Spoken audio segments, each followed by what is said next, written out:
সংসার ছেড়ে কোথায় যাবে? যেখানে খুশি সেখানে চলে যাবো। তোমার সংসার আমি করতে পারি, একটা শর্ত আছে। আমার সিঁদুর সিঁদুর ছুঁয়ে প্রতিজ্ঞা করো কোনদিন মদের গ্লাসে মদ খাবে না। ও বাবা, এই কথা? হ্যাঁ। ঠিক আছে, তোমার শীতের সিঁদুর ছুঁয়ে আমি দিব্যি করছি আচ্ছা। কোনদিন মদের গ্লাসে মদ খাবো না। ও বাবা, কি ভালো ছিল, মানতে শোনাবো, ভালো কাজ ভাই বলে।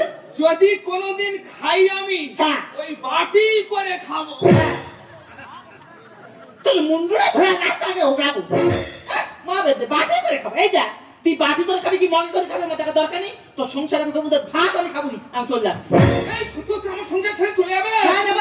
তাহলে আমার সংসারে তো ধোকা উড়ে যাবে তো। তাকে আমার দেখা দরকার নেই, লাস্ট সুযোগ দেবো। যদি সুযোগটা কাজে লাগাও তাহলে তোমার সংসার থাকবো, নয়তো থেকে আমি চলে যাবো। তোমার প্রথম পক্ষের যে বিধানটা আছে সেটা অনাথ আশ্রমে দিয়ে আসবে না। এই মাথাটা খাবে কিছু নাকি? ওই মারা সন্তান আমি কোথায় ফেলে দিয়ে আসবো? পারবি না, পারবি না, তোমার তো থাকা চলে যাচ্ছে। ঠিক আছে, তোমার কথা মতো ওই মায়ের সন্তানকে আমি অনাথ আশ্রমে পাঠিয়ে দেবো।